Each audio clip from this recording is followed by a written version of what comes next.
다음으로 한글을 활용한 미디어 아트에 대해서 우리가 알아보도록 하겠습니다. 여러분, 미디어 아트 한번 보신 적 있으세요? 요즘은 그냥 평범한 전시회에 가도 다양한 미디어 아트를 볼 수가 있습니다. 이 미디어 아트라는요, 미디어, 즉 매체를 통해서 그 예술의 작품을 또 다르게 생성하는 것을 말합니다. 그래서 미디어란 메시지를 전달하기 위한 일종의 매개체를 의미합니다. 자, 원래는요, 정통적인 어떤 개념의 미디어는요, 뭐였습니까? 그렇죠. 활자 종이였어요. 예전에 소식을 어떻게 전했나요? 그렇죠. 다 모두 서신으로, 편지로 전했어요. 자, 근데 과학기술이 발전되면서 아주 멀리 있어도, 예를 들면, 그 서울에 있어도 그 음성을 내가 제주도에서 들을 수 있게 됐어요. 과학기술의 발전이 아니고서는 불가능하죠. 이런 음성 위주의 매개체가 발전되면서 라디오라고 하는 매체가 생겼어요. 자, 그 다음에 좀 더 과학기술이 발전하면서 이제 텔레비전이 등장합니다. 근데 어떻게 돼요? 그렇습니다. 영상 위주의 매개체가 등장하게 됩니다. 자, 그 다음에 여러분들 휴대폰, 여러분들 사실은 굉장히 휴대폰 우리가 하루에도 많이 사용하지 않습니까? 우리의 어떤 정보를 주고받는 이 온라인에 그리고 또 SNS 하는 이런 어떤 매개체로서 바로 우리가 정보통신 위주의 그런 매개체의 휴대폰을 들 수가 있습니다. 이렇게 미디어, 즉 매체의 어떤 개념이 점점 확장되고 있는 것을 볼 수가 있어요. 자, 이렇게 미디어에 우리가 정의를 해봤으니 이제 미디어 아트의 뜻에 대해서 조금 더 깊이 있게 알아봅시다. 여러분, 미디어 아트란 아까 봤던 라디오, 신문, 잡지, 텔레비전 등 우리가 지금 살고 있는 이 사회에 정말 중요한 수단인 대중매체를 미술에 도입한 거예요. 자, 예를 들면 기존의 전통적인 미술은 뭐가 있습니까? 그렇습니다. 회화, 조각 이런 것들이 있겠죠. 근데 이런 회화, 조각은요, 여러분 원래 어땠어요? 사실은 조금 이런 예술 작품을 좀 즐길 수 있고 이것을 좀 향유할 수 있는 특정 계층만 사용을 많이 했어요. 사실 지금도 좀 비싼 그림 같은 경우는 일반 서민들이 쉽게 사기 힘들죠. 그런 것처럼 굉장히 이런 예술과 관련된 것은 전통적으로 고급 문화다라고 하는 인식이 있었어요. 자, 그런데 미디어 아트는 그러한 고급 문화라고 하는 이러한 어떤 그런 그 좀 한정된 범위, 좀 좁은 어떤 범위를 훨씬 더 넓힙니다. 다음으로 미디어 아트의 핵심적인 5가지 요소에 대해서 알아보겠습니다. 자, 매체를 활용을 많이 해요. 예를 들면 텔레비전, 또 미술 작품, 그 다음에 컴퓨터를 함께 사용할 수 있겠죠. 또 관람자와 상호작용, 아까도 이야기했듯이 소통하는 것을 굉장히 중요시 여깁니다. 그 다음에 시뮬레이션 환경을 마련해서 관람자가 정말 몰입하는, 정말 빠져드는 그러한 경험을 할 수 있도록 해요. 자, 예를 들면 어떤 이제 여러분들이 되게 유명한 사람의 실제로 그 사람이 살던 어떤 집을 전시관으로 이제 바꿨어요. 그랬을 때 그 사람이 살았던 어떤 집의 환경들 이런 것들, 그 당시의 배경들 이런 것들을 시뮬레이션으로 이렇게 영상을 만들어서 여러분들이 정말로 그것들을 좀 볼 수 있게 하고 또 그것들에 있어서 실제로 여러분들이 그 시대를 살았던 것들을 알 수 있게끔 만들어줍니다.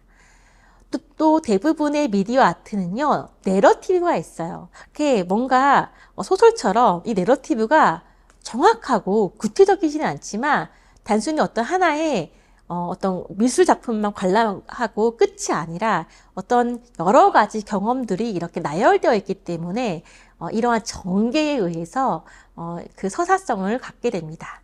또한 미디어 아트는요, 체험 위주로 만들어져요. 그렇기 때문에 좀 관람자마다 나는 이 체험이 너무 좋았어. 혹은 나는 이 체험은 조금 내 취향에 맞지 않았어. 라고 하는 좀 각기 다른 어떤 주관적인 경험을 줍니다.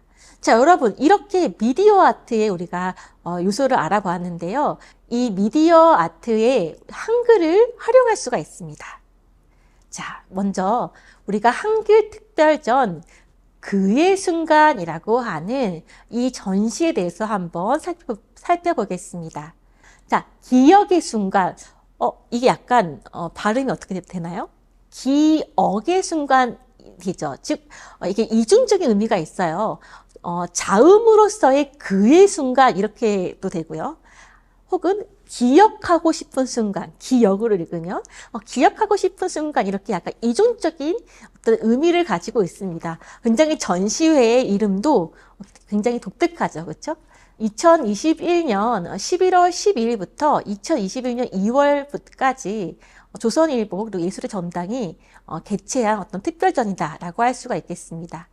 이 작가가 이야기한 것처럼 BTS와 또 여러분 BTS를 통한 한글의 전파 그리고 그 한글의 전파의 어떤 주역이 된 아미 그리고 또 한글 이러한 관계에 대해서 좀 주목하고 이런 것들을 이제 전시의 미디어 아트로 구현한 그러한 작품이다라고 할 수가 있겠습니다.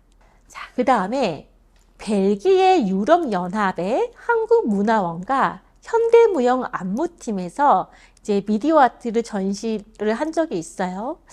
자, 여기 보시면은 이게 지금 보시는 이미지가 M+N 코르시너의 1조의 7번이라고 하는 이 전시회의 팜플렛인데요.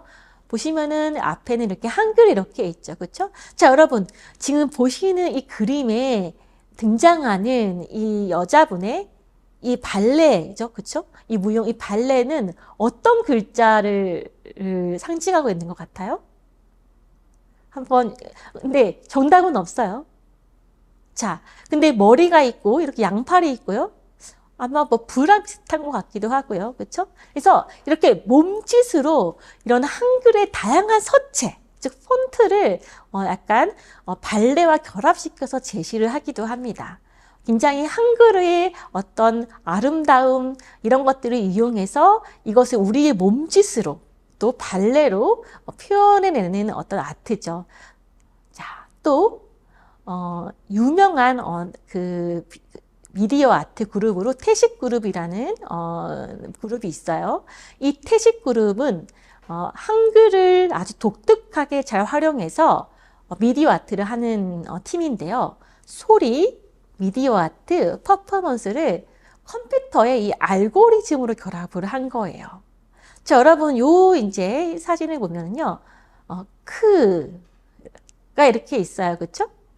자, 이렇게, 이 글자가 이렇게 적혀 있기도 하고, 혹은, 자음 하나만 적혀 있기도 하고, 혹은 쌍자음 크가 적혀 있기도 하고요. 자, 이렇게 소리도 들리고, 그 다음에 눈으로도 보이는 그러한 비주얼 아트입니다. 또 이러한, 그 미디어 아트를 할 때 한글의 제자 원리를 활용하고 있다라고 이야기를 이제 하고 있습니다. 그래서 한 획만 그어지면 다른 글자, 다른 소리가 나는 한글이 만들어지는 원리를 미디어 아트 속에 결합시킨 것이죠. 자, 마찬가지입니다. 그래서 이 모르스 쿵쿵이라고 하는 공연 작품에서도 보면은 지금 사진 속에서 지금 소리가 나겠죠. 이 사진을 보면 당연히 어떤 들리는 소리가 있고 또 시각적으로는 보이는 그런 글자가 있습니다. 그렇죠? 그래서 이렇게 소리, 미디어 아트, 퍼포먼스를 컴퓨터의 알고리즘으로 결합한 거예요. 그래서 한글의 어떤 형태에 따라서 오디오도 달라지는 이런 한글 위주의 오디오 비주얼 아트를 선보이는 그러한 모습이다라고 할 수가 있겠습니다.